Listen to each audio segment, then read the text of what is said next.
Alrighty. Hi, everybody. We are the Adaptive Markets Group, and we are going to be talking about Andrew Lowe's Adaptive Markets Financial Evolution at the Speed of Thought. And this is by Ahmad, Shaquille, Evan, and Nolan. All right, so starting off, Andrew talks about, or he gives an example showing how there could be other factors that can influence um, markets or certain outcomes. And so he brings up the Kerala fish market. And so in India, the state of Kerala is known for their competitive fish market. And as these fishermen go out to um, fish, they have to decide which beach they're going to land on um, to see, or so they can sell more fish. If there's certain markets that have more people, they'd want to go there. And so as the way it was, there were lower profits and wasted inventory because if they went to an incorrect beach or market, they weren't able to sell their stock. And because of this, the prices were very volatile. And so during that time, the cell phone was introduced. And this gave fishermen an extra edge because if they had a comrade on the beach, they would notify them which beach had the most customers. And so with this, we saw a decrease in the pricing volatility because now the fishermen know where to go to sell the most fish. And you can see similar trends in the stock market. And so a little summary of the book. So Lowe argues that modern economics mistakenly draws inspiration from the law of physics. And this is true because he argues that there are other factors that can affect the market. And going to human biology or psychology, humans are neither rational nor irrational, but we can display biases. Um, and so we also have the capacity for predicting um, based on our past, and this can prepare for changes in our environment. So,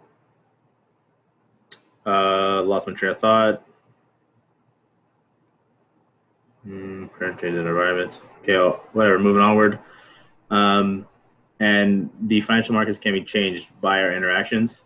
And so the conclusion, based on all this, is that market is full of gross inefficiencies, and this is what he's arguing that us humans, our own biases, can change the outlook or the future of any kind of market.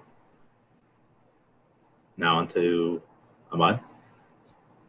Building off of what Shaq was saying, we have the keynotes of the book here that I found to be true. Shaq, if you could please mute. That way we can take it easily. So building off of what Shaq was saying, we dive into kind of the key concepts that Lowe argues in the book.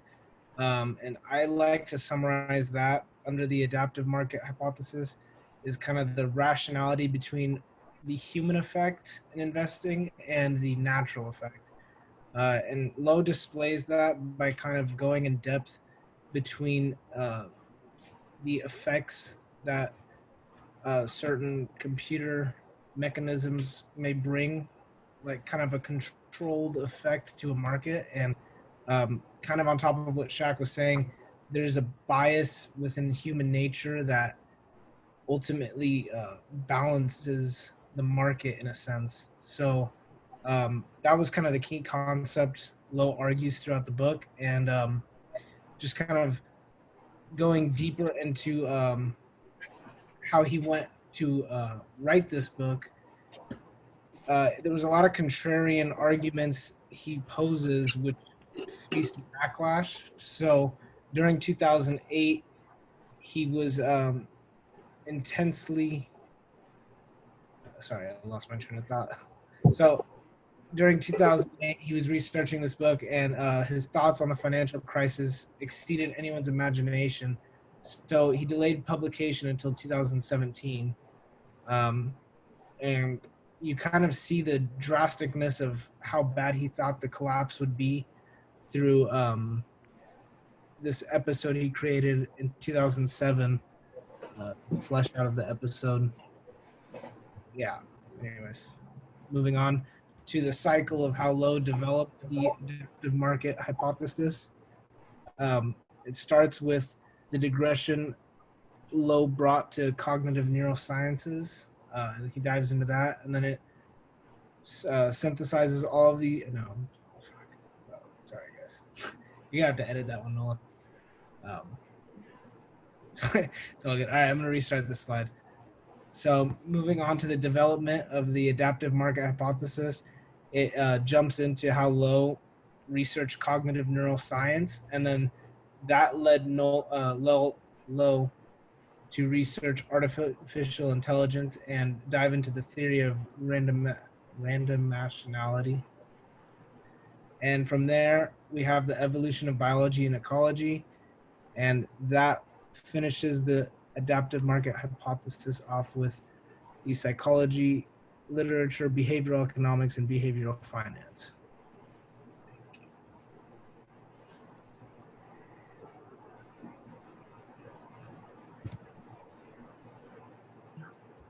And then, so moving on, some of the characteristics that Lowe presented through the adaptive markets hypothesis is that individuals act with their own self-interest, so they will make a plan to either gain as much profits as they can, and then from those choices, people make mistakes.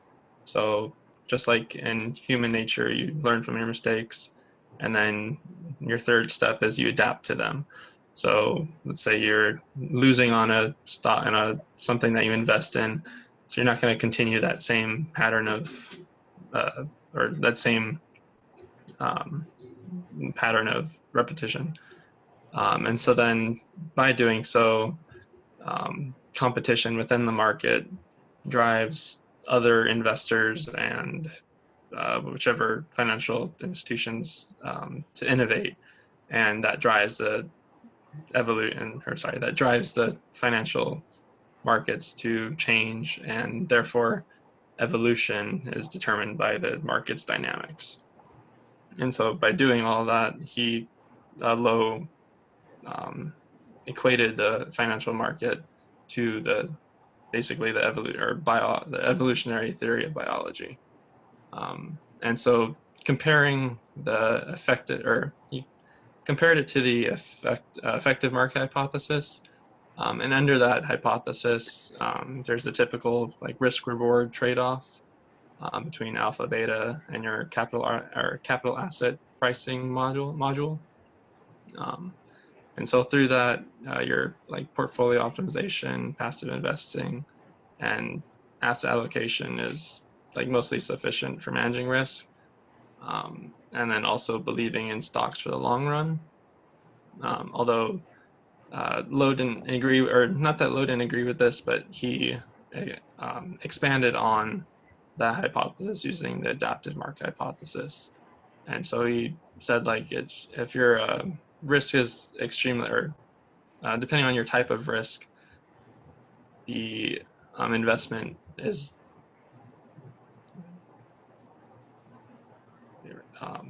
sorry, I see that, and then using the capital asset price module and then linear factor modules, they have like poor approximations in certain market environments, and so that's why he feels that you have to apply your adaptive components to that. And then also, instead of only optimizing like your portfolio, you have to use the certain tools to match the reality of how the market is at any given point. And then the boundaries between asset classes, he links them with the macro factors and financial institutions based off of the rationality of investors at any given point. And so then he basically, in his title of like Speed of Thought, he uses the fact that people or in order for people to make a decision on what asset they want to invest in, it's based off of the human thought of how fast, similar to how we interpreted artificial intelligence, and how fast they can relay certain factors in a market. So that's how his book is titled the financial innovation at speed of thought. Okay, and so this is why it makes sense to invest using this strategy. I guess the reason why is because people act irrationally. They get overconfident. They have loss aversion, and they just don't act rationally all the time. In times of high volatility markets, people act irrational, and so what Lo says is that kind of gives us opportunity. And he integrates the effective market hypothesis with the behavioral finance to basically create the adaptive market hypothesis, where it's kind of somewhere in between. The market is sometimes efficient and sometimes not. And so as a client, it is important for you to understand this method. You should invest based on general rules and trading indicators. All that stuff is just not specific enough. Lo believes that you should be adaptive to conditions and personalized strategies based on fundamental research. And as a client, you need to integrate all aspects of the financial market.